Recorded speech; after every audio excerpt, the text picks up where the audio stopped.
It is my pleasure to welcome you today for a lunch and learn talk with the artist Jessica Thalmann. I would like to begin by acknowledging that the Varley Art Gallery of Markham is situated upon traditional territories of Indigenous peoples, including the Haudenosaunee and the Anishinaabe. We also recognize the enduring presence of Indigenous peoples on this land, and in particular, the First Nation community in closest proximity to us, the Chippewas of Georgina Island. In recognition of these facts, the Varley Art Gallery and its curatorial and education team remain committed to building relationships and partnerships with First Nation, Métis, and Inuit artists, curators, and communities. Our Lunch and Learn speaker series are informal artist talks that provide our community members with the opportunity to learn about current and future exhibitions, as well as hear about ongoing curatorial research happening at the gallery. This program also supports emerging and established artists by providing them with a forum in which to present their work. Before I introduce Jessica, I would like to just touch upon a couple of things. So again, welcome to everyone. So just so you know, we're all used to Zoom by now, but the audience will be muted throughout the session. So don't worry about muting your microphone. We are using the closed captioning session, the service for this session. So please, if you would like to use the closed captioning, please go at the bottom of your screen and select the captioning. This is the first time that we're using it, and it is on automatic service. So please be patient as we are just getting used to it, but thank you. If you have any questions during the talk, please use the Q&A function at the bottom of your screen to submit your questions. And also that the webinar is being recorded and will be posted online at a later date. We know that everyone likes to take pictures during talks. I know I do. So feel free to tag us on Twitter at Varley Gallery or Instagram Varley Art Gallery. Let me just go back here to my notes. So it is my pleasure to introduce you to Jessica Thalmann. Jessica is an artist and educator currently based in Toronto and New York City. She received an MFA in Advanced Photographic Studies from ICP-Bard College and a BFA in Visual Arts from York University. She has been an artist in residence at the Banff Center for Arts and Creativity in Alberta and the Southern California Institute of Architecture in Los Angeles, California, USA. Her work has been shown in various exhibitions in both Canada and the United States. These include Aperture Foundation, International Center for Photography, Camera Club of New York, Baxter Street, and Humboldt Arts Foundation, all in New York. VIVO Media Arts Centre in Vancouver, Museum of Contemporary Art, Harbourfront Centre, Art Gallery of Mississauga, Angell Gallery, Gallery TPW, Art Spin, and Gales Gallery at York University in Toronto.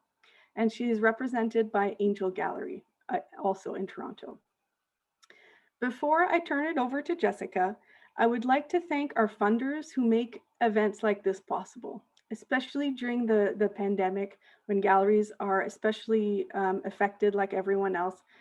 I really wanted to take this time to thank the Varley Mackay Art Foundation of Markham for their ongoing support of our Lunch and Learn speaker series. Without them, we could not be here today. The artists would like to thank the Canada Council for the Arts for their support. I would also like to thank the City of Markham, the Ontario Arts Council, and the Government of Canada for their ongoing support.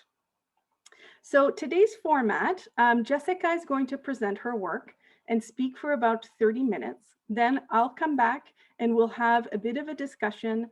I'll have questions for Jessica, and also we'll be answering questions from the audience. So please have your pen and pencil ready, and Jessica will be happy to answer those questions. So Jessica, if you can come back, I will stop my video, and there you go.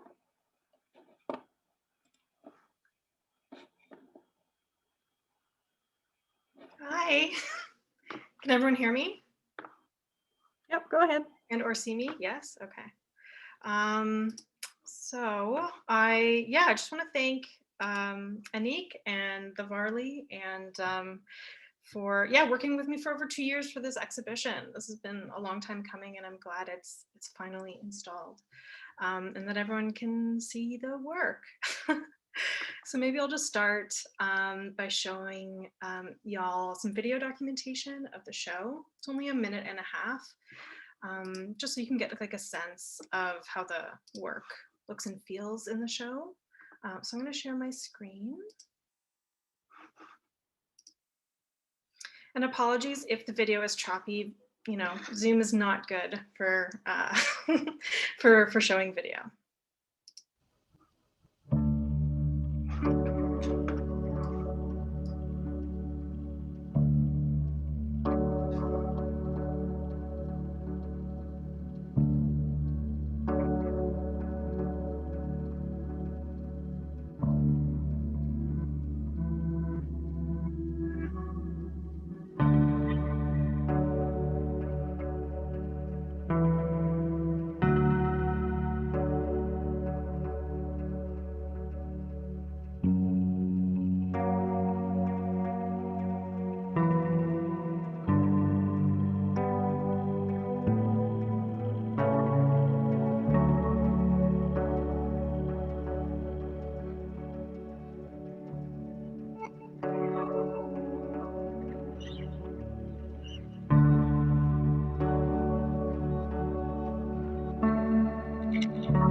Okay, I'm just gonna switch to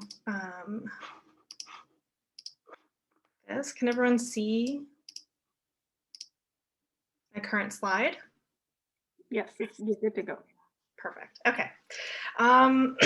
So yeah, this is my new show, Two Truths and a Lie. And it was a long time coming, and it's a show that kind of represents various bodies of work that I've made over the last almost 4 years. So it was really difficult, I think, when Anik and I were talking about it in the early stages, what work was going to be in the show, how did they all link together. But I think we kind of discovered in many ways that the show is really about the beautiful failures of photography as a medium and the wonderful ways that it both can and can't depict truth. It's kind of where the title, I think, is coming from.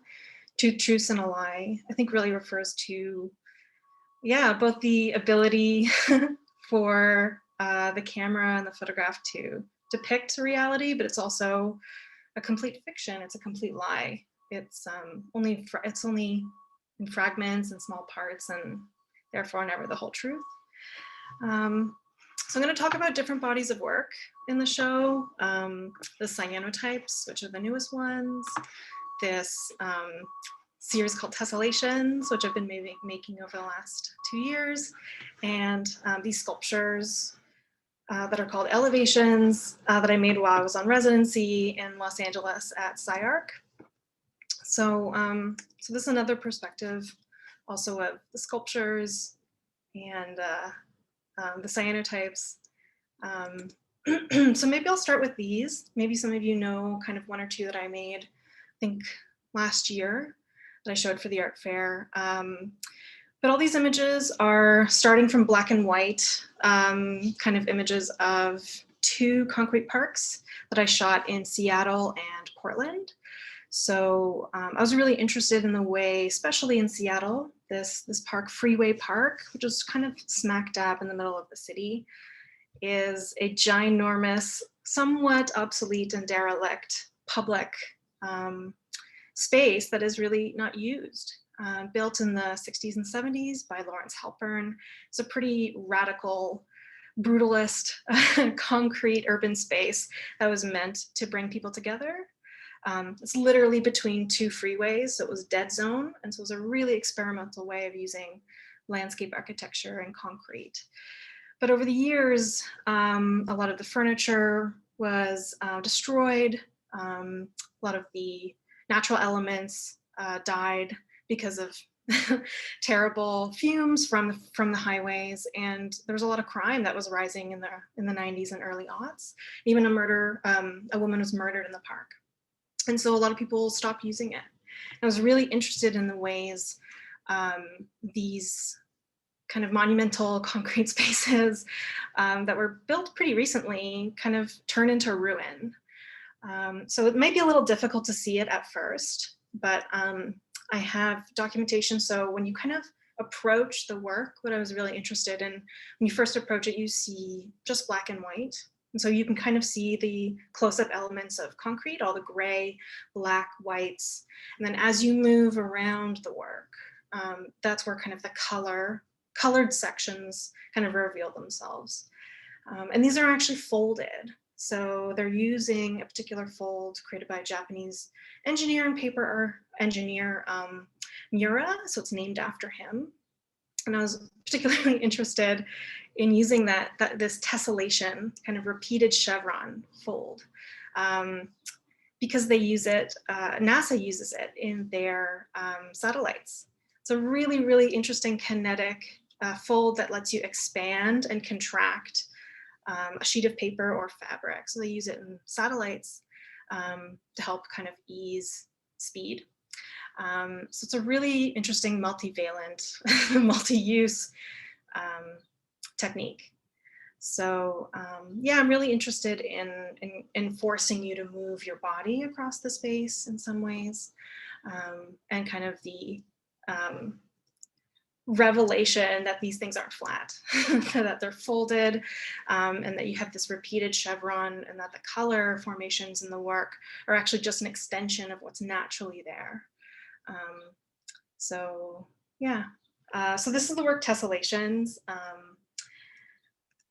And I think I'm going to jump to the cyanotypes, which are definitely the most recent work. I made it during the pandemic when I was at home, not really having access to my studio, and thinking, what could I make in my kitchen? What could I make in my bathtub?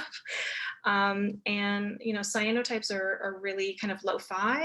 I don't know if anyone is familiar with the alternative process, but it was invented by John Herschel in 1842.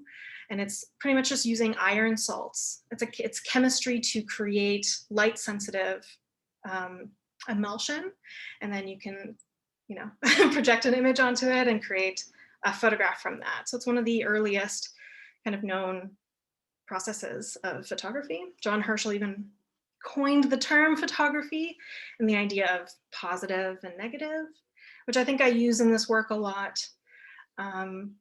And so I would dip large swashes of fabric. I kind of went the fabric route rather than paper, in big buckets in my bathtub, let it hang dried, and then essentially in my front yard or backyard or in a big empty parking lot, I would expose these light sensitive, chemical rich fabrics to the sun. And generally these exposures take maybe 12 minutes, sometimes 20 minutes. And I sometimes even rotate the negative. So you can do it with negatives, like a slide transparency, or you can do it with objects, you know, cameraless photograph in some ways. So this is a series of the smaller ones that I made that I felt were, they're really, really fun to work with. They're a lot more manageable than these ginormous ones, which required myself and my assistant partner, David, to help me wield and make. because the negative also has to be that ginormous. This is 5 by 7, I believe, feet tall. But these are kind of small and intimate and manageable. And so you can kind of see there's a variety of different blues that you can make from these chemicals, just by how long you expose it to light. You know, it's both a fast and slow process. So it can be, you know, enormously frustrating and very, very finicky and very picky, which I ended up liking over the course of, you know, being so isolated in the pandemic. But then I started to fold and play with the fabric once it was kind of fixed and washed all the chemicals out. So a lot of these like little ripples that you see in the images are actually kind of tucks and nips that I do. And then I kind of staple it around wooden stretchers, almost to make it feel like canvas. They're just on cotton, really simple natural fabric. But I was interested in the way these photographs, again, can be transformed with a simple gesture of folding or tucking or hiding certain parts of the photograph itself.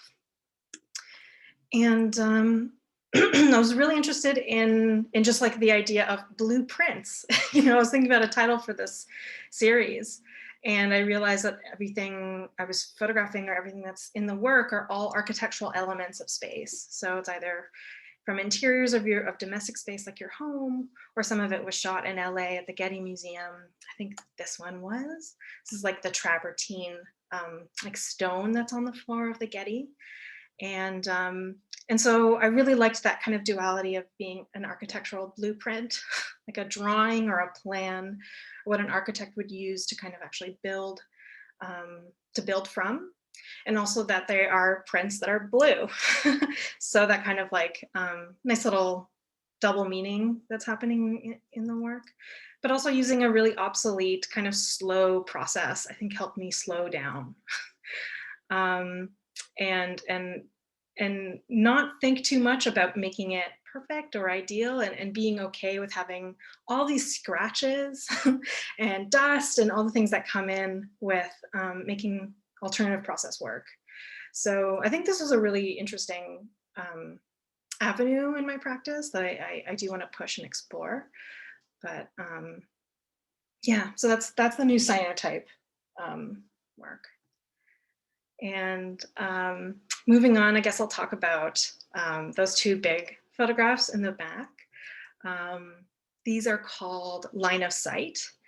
And for these, I was really interested in doing, kind of giving myself a challenge to cut up a single image and collage it back together, particularly using curved edges. I wanted to not use my bag of tricks. I use very geometric shapes, rectilinear lines. I'm really interested in triangles and chevrons, like you can see previously in my work.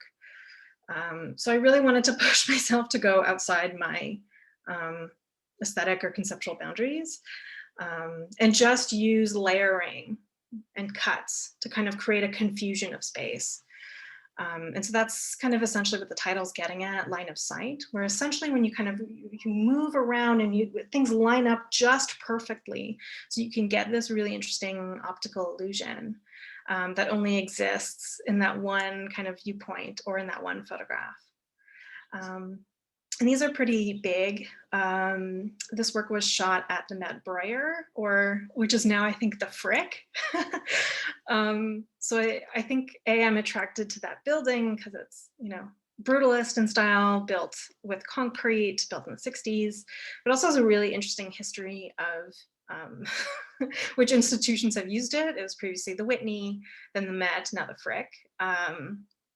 So, and I think that kind of echoes what I'm interested in my practice. It's not just an aesthetic choice, but I'm also really interested in the lived experience of a building and how things inevitably become ingrained in the sediment of the concrete, which might seem really ephemeral and illogical, but I do think there is some lived experience that does remain or haunts a building in some way.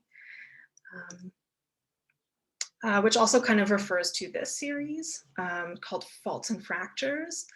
And here, again, I'm interested in kind of pushing myself out of my rectilinear folding, and I wanted to use the gesture of the rip.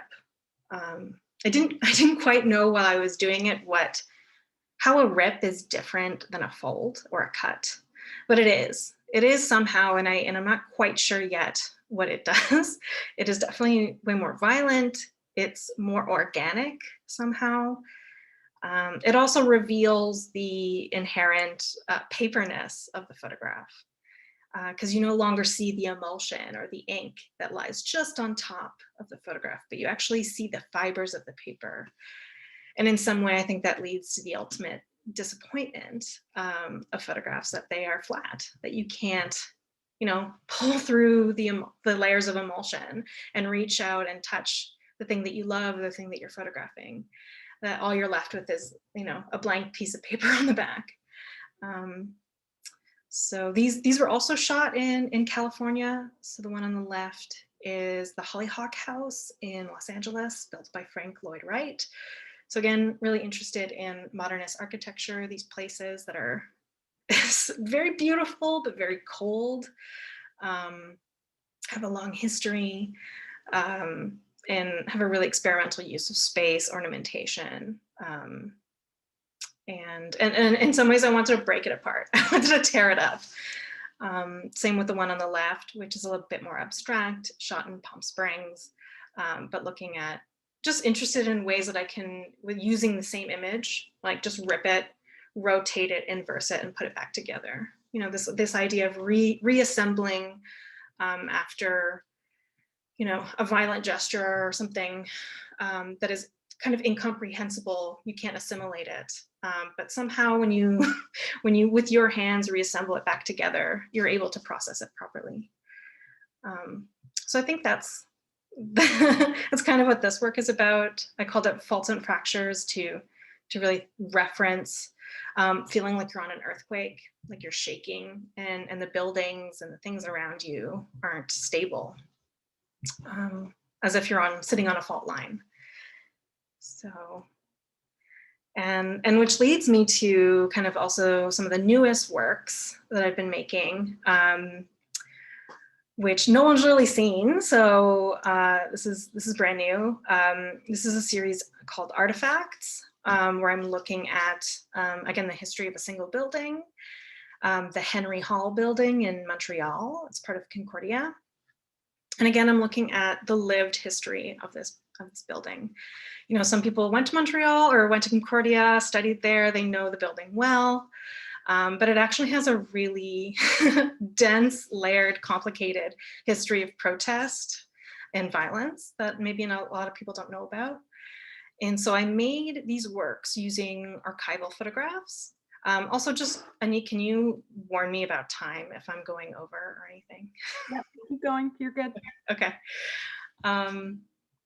And so these are made with archival images, either from the CBC archive or just me kind of scouring the internet,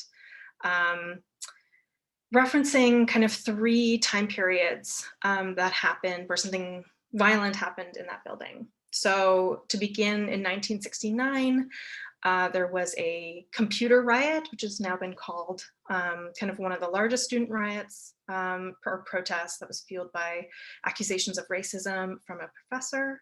So a lot of Black students and allies stormed the building, took over the 9th floor, which was the computer labs that were kind of brand new to this building, and occupied the space for about a week. And the reason why the image that you're looking at is this is an IBM punch card. So I'm a little too young to know these, but as I was doing my research, this is kind of what was standard use for making the computers work at that time in that photo lab, in that computer lab. And an iconic image of that protest is all of the IBM cards and papers being thrown out of the window of the 9th floor, kind of descending down on Maisonneuve Boulevard, which is kind of a symbol of what was happening then. And so I'm taking the symbol, this IBM punch card, and in many ways glitching it, transforming it, skewing it. And so all this kind of color and kind of distortion that you're seeing comes in when I'm kind of like scanning it and moving the actual physical photograph on the scanner bed. I'm getting all these really interesting color refractions, and I'm essentially misusing the technology. And the computer doesn't know how to deal with what I'm trying to do. And this is how it represents the movement, where it can't read the photograph properly. It's also made in tandem, so with two other kind of, these are all very large prints on vinyl that I hand cut and then adhered and installed to the wall at the Varley. And so, yeah, this one's representing the computer riot in 1969. And then these two are representing the most earlier ones. So this is part of a protest that was happening, I think, in 2004, when Netanyahu was scheduled to visit to give a talk, which then spurred a very violent, difficult kind of student protest that prohibited Netanyahu from speaking, but there was a lot of damage that happened on the main floor. A lot of the windows were broken, police and riot police were brought in, a lot of students were arrested, there was a lot of police brutality, there was a lot of anti-Semitic violence. So it was a very difficult, complicated, I think, event. But what rests in my mind is these broken windows on the ground floor, these large, huge glass windows with these beautiful moving blinds. And you just see kind of police in these like huge Kevlar vests, you know, moving chairs, sweeping up broken glass. So this is a photograph I took from video footage from the CBC archive. And again, I'm doing the same thing. I'm moving this black and white photograph across the scanner bed and having this really interesting kinetic movement from a still image. So yeah, I was really interested also in taking color from black and white, just kind of similar to what I showed you in the earlier work in the Tessellations work. Everything stems from a black and white photograph, and it's the color interventions and the cuts or the folds or the other interventions that I'm doing that are kind of breaking the schism or breaking pictorial space. Here are some close-ups of some of the work, just so you can get a better sense of it. And did I not include? So the one on the right-hand side is a close-up of the CBC footage of the final kind of event that happened in the Henry Hall building in 1992. A shooting by Valerie Fabricant where 5 professors were killed. And so I was interested in kind of this crazy history in a single building. How much is lived and left over, and how does that affect how we live and work in it now? And so I took kind of a screen cap of one of the guns that was used and what he brought to campus that day. And so, you know, my particular interest in this kind of traumatic history is my uncle, Fiva Sayogas, was a professor who was killed during the shooting. And so I'm looking at and trying to recontextualize my family's trauma in some way to kind of understand the place, the building, which still haunts me. And it's difficult to go there. But somehow I'm attracted to it and I want to photograph it anyways. So I think this project is a really different way for me to approach something that's that's difficult to process. And so me kind of scanning and controlling and taking kind of ownership of these photographs and glitching them and actually making them even poorer images, you know, low resolution, they're remixed, squeezed through scanner beds that don't quite understand what's happening. So I'm interested in that kind of technology misuse that's happening in this work as a means to help me work through something difficult. And there's also a video that I made that accompanies these 3 archival pigment prints that are kind of like hand cut. But I'm not going to show that today, perhaps another time. But let me just show you another So you can kind of see this kind of rainbow, almost striation effect, where you can see the red, green, blue kind of breakdown of light, or even the yellow and the red. It's almost like, again, ripping through the paper, but instead of analog ripping through the paper, we're ripping through the pixels and ripping through light in a digital way. And this is a close-up of, again, you can kind of see the gun that was used, and kind of me kind of moving it across the scanner bed, almost creating like a totem, this kind of like repetition of the same image over and over again. But yeah, I don't know if I went too quickly there. But No, that's that's kind of, great. Thank you so much. Jessica. I think this is a great spot to open up the conversation. And we do have some interesting questions already, but I thought that maybe we could chat a bit about bringing the exhibition together. So you've mentioned, so a lot of the works are new. So we met several years ago now. I was looking, as the Varley Art Gallery is a regional gallery, I'm always interested in keeping up or meeting artists that are from the region. Everyone, everyone moves around so much these days that when we met, you were living, I believe, in Richmond Hill. yeah. And so Jessica is part of a program that I developed called Right Here, Right Now, which connects regional artists with mentors. So you were able to discuss about or talk about your work with Jessica Eaton, who's a fantastic photographer in Montreal. And so I knew of your work because I had seen it at Angell Gallery and other places, and I was really attracted to it, but for the formal qualities, because you were using really interesting materials at that time, steel, and folding it, and I also really enjoyed how the works existed in space. And so for me, it was really important when we were bringing the show together to have that feeling. And of course, I didn't really know where or what work we would put in, and all of that early work didn't make it into the show really. Although the pandemic changed, I think, the course of the show a little bit, but yeah. I thought that maybe you could speak about, and before we go to the questions, how, so you ended talking about the Hall building, Mm-hmm.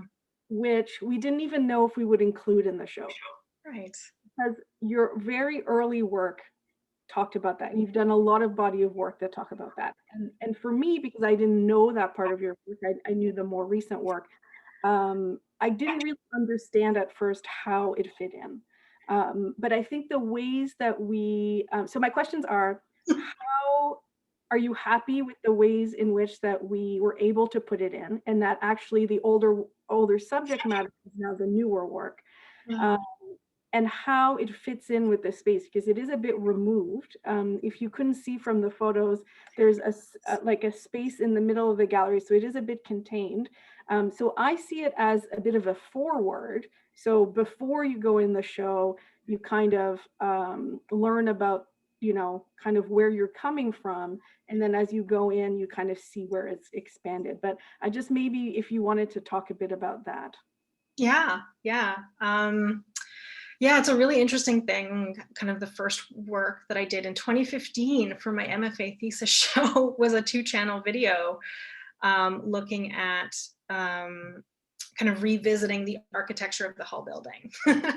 And it was much more fictional. It was much more dramatic. Didn't use archival images at all. And now, over like 5 or 6 years later, I'm kind of revisiting and remixing and reinterpreting that work. And I think without the pandemic, I wouldn't have been brave enough, I think, or had the time or space to really deal with it, and deal with it with different conceptual and aesthetic strategies, which were new to me. This kind of digital remixing, because I had collaged work. I tried to fold these archival photographs. I tried so many of my other kind of tricks, and they weren't working. And I realized that I needed something, a whole new way of engaging with these images that have been historically difficult for me to work with. Mm. So I do love that you said that it's a forward, that you start there and then you move to the other work. That's quite lovely. But you could also see it the other way as being kind of an end. I don't want to say footnote, but kind of like um, a way to understand maybe where you're coming from, because you're photographing a lot of these buildings where people might not know, well, okay, you know, there's a bit of a theme, art museums, it's something that comes up, but then there's, you know, different types of architecture. So I think it definitely, for me, it's really interesting to understand your process and to see why you're attracted to these sites that most people, I mean, so many people, you know, I know hate brutalist architecture. So it is fascinating how you're really interested in that. Let's just skip to a couple questions. So about the scanner images, how many scans do you do before getting the image ready? Find it like picking a final image. Ah, um, not a lot. It is about like doing a lot of like previews where I kind of understand the gesture a little bit, and I understand, you know, if I go slow, what does that do? If I go really fast, left and right, if I stop or skip. Sometimes you can even see my fingers like in the print, and I quite like that tactility to the work, that you can kind of see like all the edges on my thumbprint, that how they correspond with like the shimmering color. So I would say only like 2 or 3 like tests to get like the final one. So is the process more important then? Or like, how would you judge that the image, like, are you worried about things like composition? Yes. But also not really. Like it's the point is that you don't quite understand what's happening. And that's like I wasn't there. I've only been told in stories. I know how it's affected my family. It's how we experience these violent and difficult memories. And that's kind of like what the scanner is trying to, it's both obfuscating and revealing the image. There's repetitions, there's glitching, things don't line up, things do meet.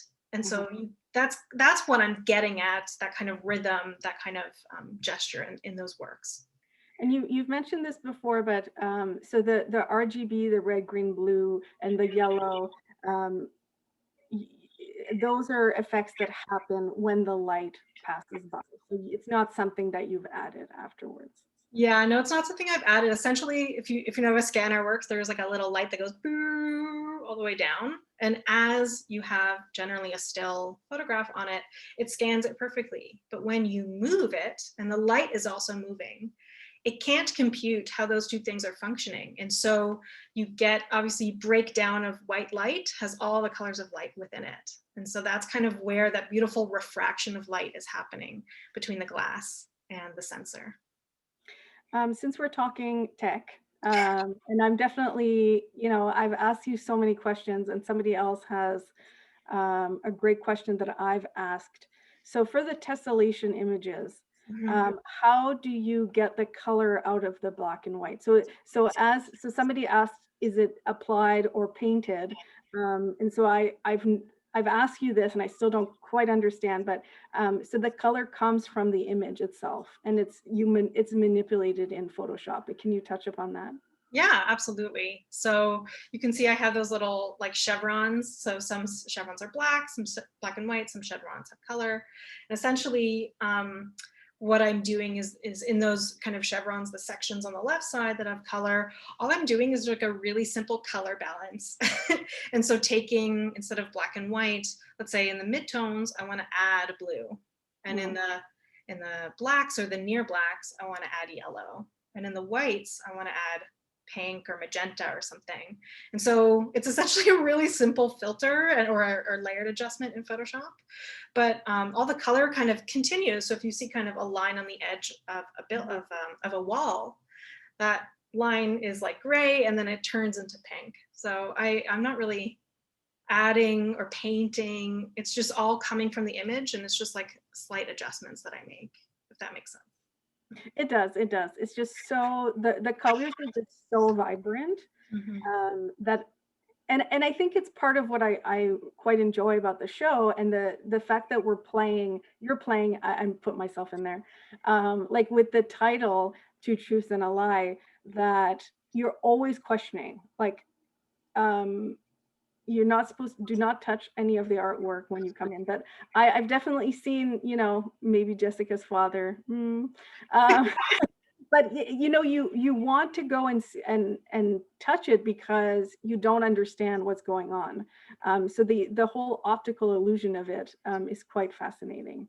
Okay, so many more really interesting questions. We're going to jump to Ron Wild has a question. And you didn't touch upon one of the bodies of work, so maybe this is a good opportunity. So you've been on several prestigious art residencies. How did the LA opportunity happen, and what did you learn there? So maybe you can touch upon the Sculptural Works. I'm not sure if you talked about them. I didn't. That's a really good thing that I totally missed.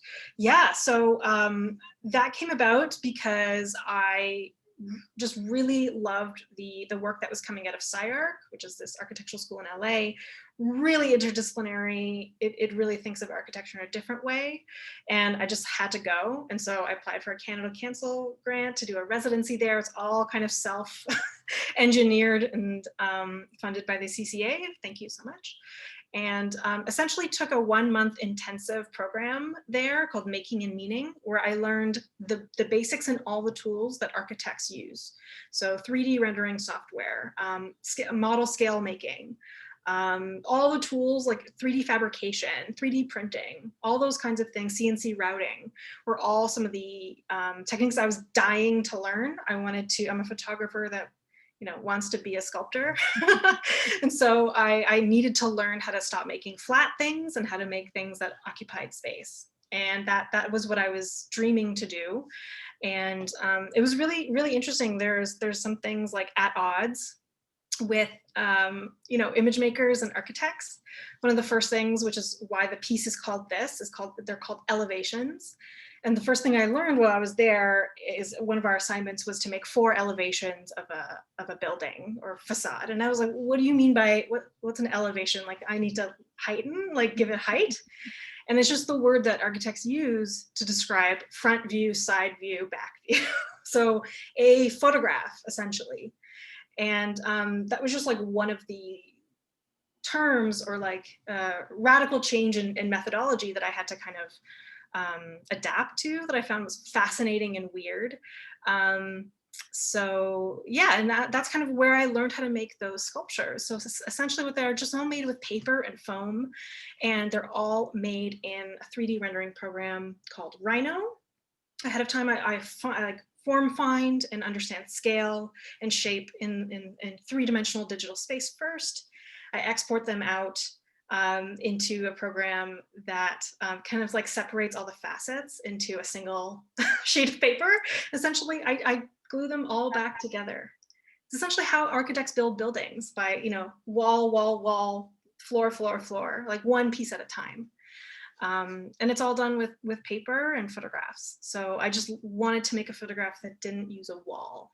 Mm-hmm. So that's kind of how I think of the sculptures. They're both using the tools of the architect, but also I'm subverting them because I'm, again, refusing to engage with some of the, I would say, maybe repressive or restricted, issues that architects have to deal with. So.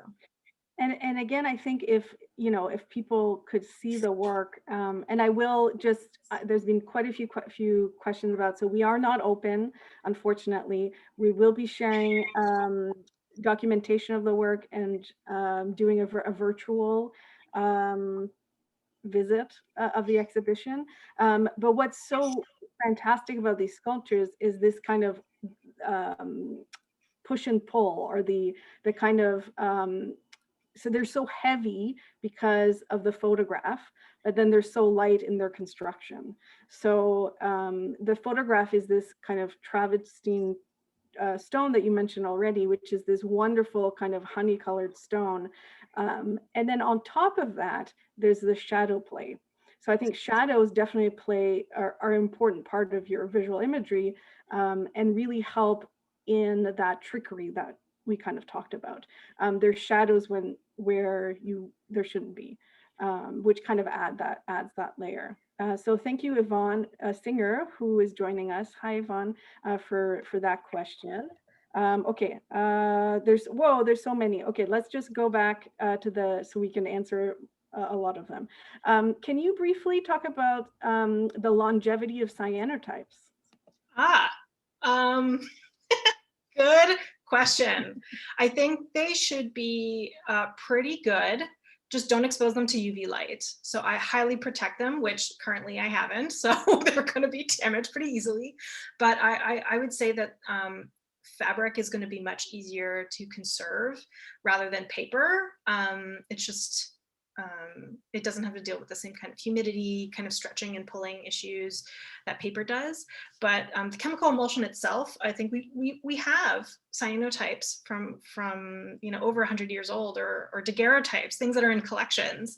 You just see them at the Ryerson Image Center under glass in really, really dark rooms. So light is the biggest, and humidity are the two biggest kind of like killers of cyanotype. But they should last pretty long. It's chemical iron salt emulsions. Great. Okay, we are jumping back and forth between works, so just bear with me here. Talking about the tessellations, but maybe the work in general, is the addition of color meant to re-enliven the space? So I'm guessing, thinking back to the brutalist kind of gray and these sites that are being allowed to become derelict. That's a really interesting read of the work. I didn't even think of that. So I quite like that. Just as a maker, when I'm making them, I need to create some sort of schism. I need to illustrate some sort of temporal and pictorial contrast. And so for me, that's what the color immediately does.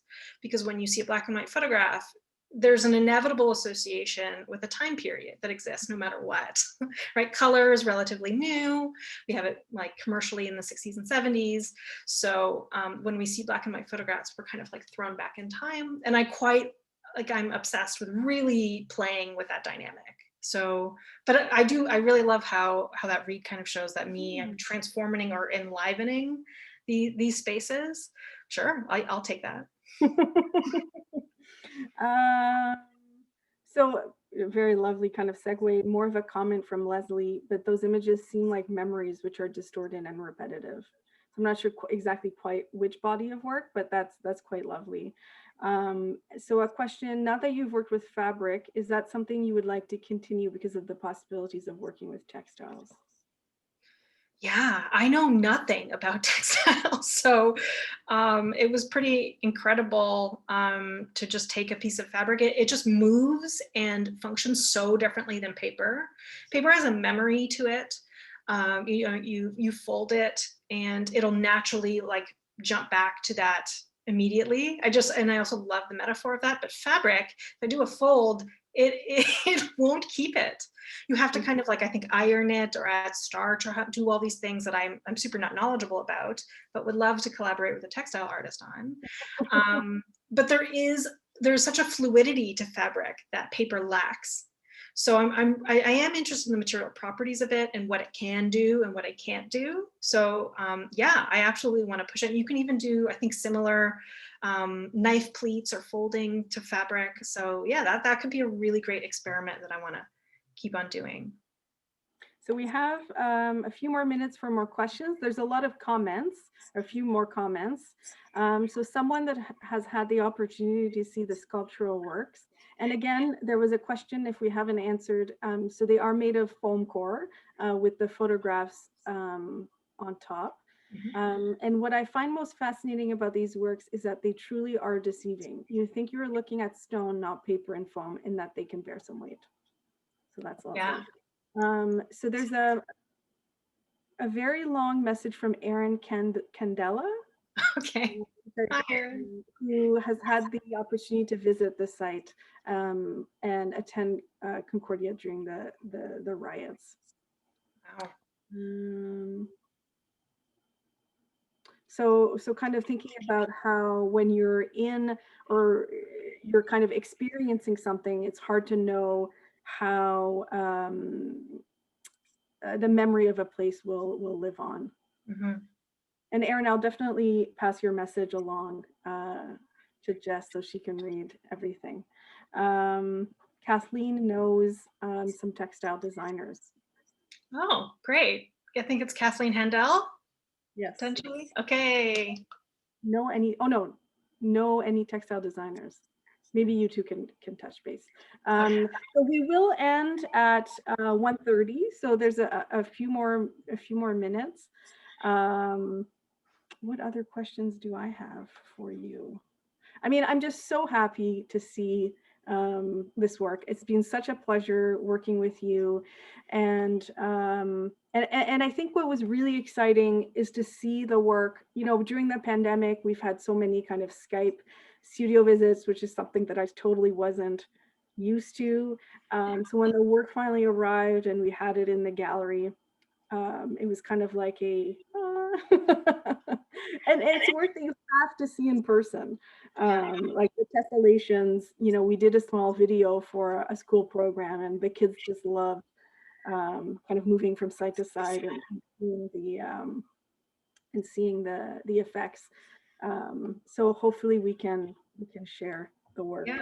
Yeah, and I think I threw you a little curveball during the pandemic by making so much new work. But yeah, I had originally proposed and anticipated to make much larger metal sculptures. Yeah. And I was in the process of water jet cutting some steel and aluminum, and then the pandemic hit, and I just couldn't make or fabricate these large scale steel sculptures. And so I really had to switch gears and make stuff in my house, which is where the cyanotypes and the scanner kind of stuff came from. So it's a little disappointing not to further push on that metal work that you were so interested in, but it's interesting out of just like what I was able to do. And I made really different work that I never would have anticipated making. So. Well, thanks again. And I know, you know, it's always hard as a curator when there's a part of the work that's so personal and that's so based in kind of a trauma history, a history of trauma. And so thank you so much for sharing that with us today. And it's really interesting and meaningful how the work resonates to what's going on today, kind of during the pandemic and kind of the political instability that's happening in certain parts of the world. But thanks again. And so we will please subscribe to our or join our Facebook account, the gallery's Facebook account and Instagram. And as soon as we can share more about Jessica's work, we'll be posting it there.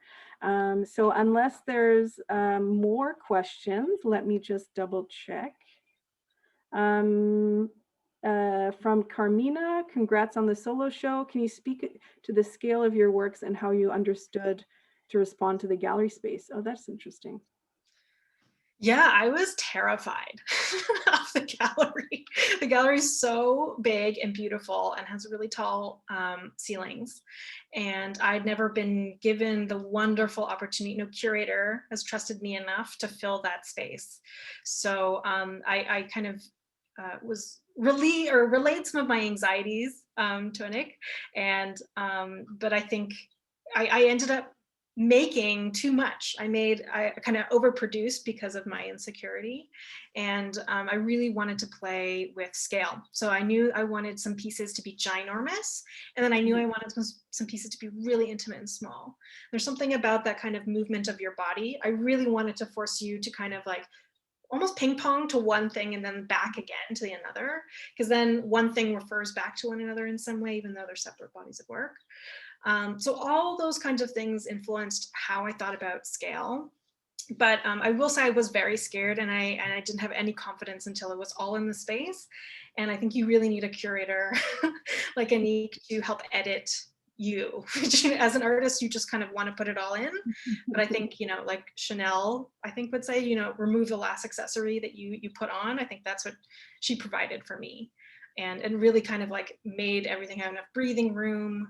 And curated it in a way that had a really great flow. So. But then again, I think it's always important, or what I love is when you're there with the artist, because like I love kind of seeing the work in the space and how they speak to each other, but that there are things like the tessellation wall that I don't know if I would have gone that high, like things like that, you know, like you're always kind of trained, okay, you have to make things at an eye level so that it's accessible, but the point of that piece is not that you can see every single detail. It's as a whole and how you kind of move in space, and there's some that are shorter, lower, and then higher, so you have a different experience of those works, even though they're presented as a grid. There are kind of, you know, small individual. So we are getting to the end. So the gallery, we were not open by appointment. Again, please keep, you can visit our website or our social media accounts. And as soon as we can, either share the video or kind of a virtual tour, we'll definitely be doing that. So thank you, everyone. And again, I invite you to join us. We'll be having a lunch and learn in April, on April 14th, and we will be sharing information about that. So I hope you join us again. Thanks again, Jessica. Thanks, Monique. Thanks, Bye. everyone.